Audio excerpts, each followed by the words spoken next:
The fact that we still have houses from 2016 is baffling to me. Hey everyone, so in today's video, we're going to look at the pre-built houses and how they do in 2023. Just saying pre-built houses in 2023 and the fact that they're still the same pre-built houses should raise red flags already. But anyways, let's talk about them. So there are 6 pre-built houses currently in Bloxburg. There's the happy home of Robloxia, the house that everyone starts with, unless you choose to start with an empty plot, but most people choose to start with the happy home of Robloxia. That's $7,500. There's the cozy cottage, that's $20,000. There's the peaceful living house, that's $50,000. Then the classic family home made by Coeptus himself, $75,000. Small suburban home, $85,000, and then $200,000 Bloxington mansion. Now, first of all, is it worth it to actually spend money on a pre-built house, or should I just try and build something myself? Now that's really up to you. If you like to roleplay, if you just go to the game for playing with other people or just hanging out in people's house, I would just stick with the starter house or just a mood plot in general, or build something very tiny. If you're not really into building, just build like something really tiny, but at least something from yourself that you're proud of. Houses I definitely do not recommend buying in 2023 are the Bloxington mansion, the classic family home, and the others are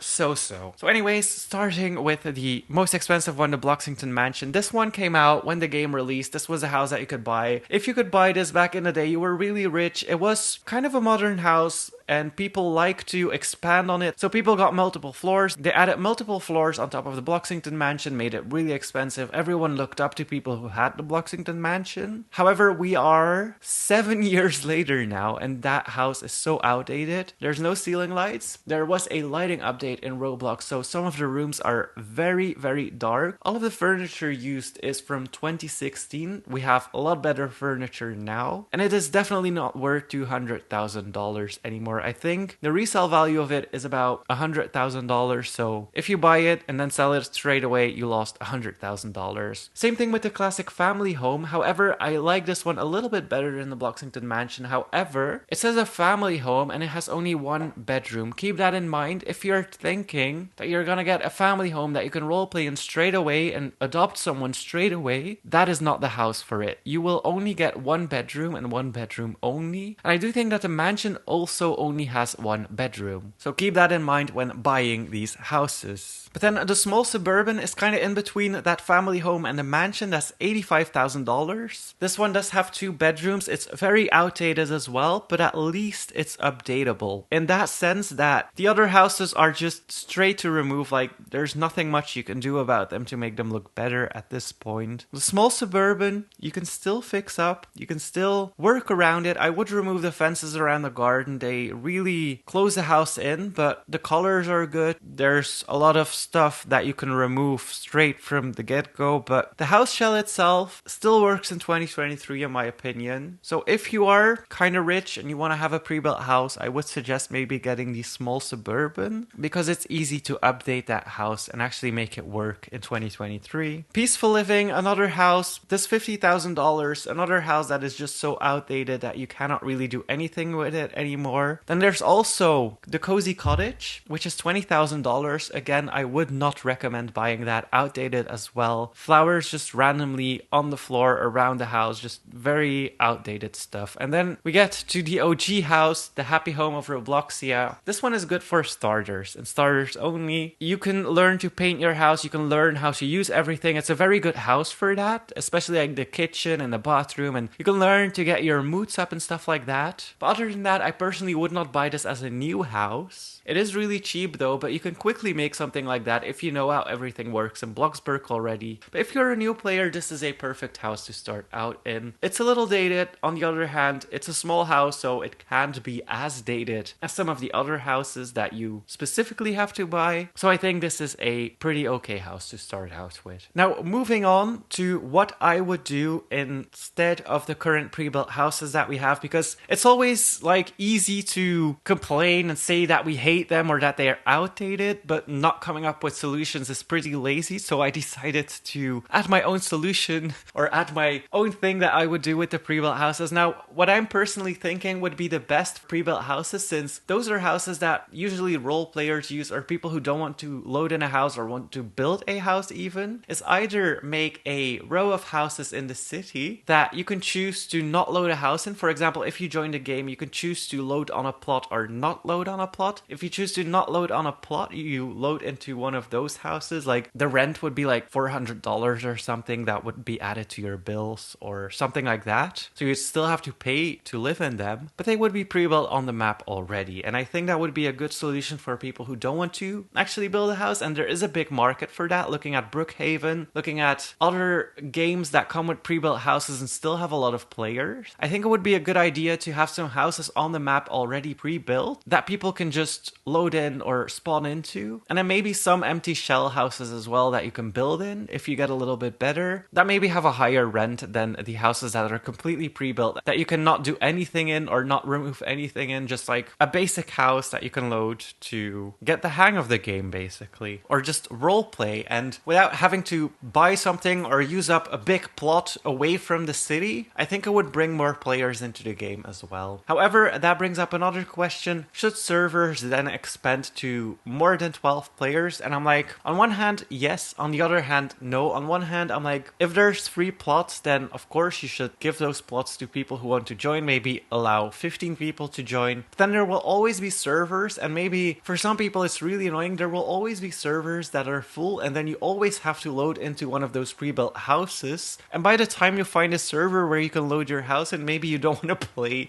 Bloxburg anymore, so maybe it should be like that, where before you even join, you can click whether you want to load in a house or just play without a house, and then you teleport to a server that has room for either one of those, something like that. That would be my temporary solution for that. I think the pre-built houses are pretty dated now. Yeah, what can we do about it? Anyways, another system, but that would be really hard to moderate as well, is of course a house market where people can upload their houses and then other players can purchase those houses, where the player who made it gets a little cut. But again, we have that thing with those ID hacks where people hack houses that people build and load them in with IDs. So you could as well sell those hacked houses and make money off of what someone else built. So I don't know if that's a good solution as well, because some hackers ruined it for us. That's one solution too. I just think we need something in place of the current pre-built houses. I'm just not quite sure what it is. I'm all over the place right now. I'm just kind of rambling. But that is my idea of what should happen. Anyways, let me know what you think should happen with pre-built houses. Do you have an idea for new pre-built houses or something that would replace them, something better even? Let me know in the comments down below. Thank you guys so much for watching and for listening to my rant.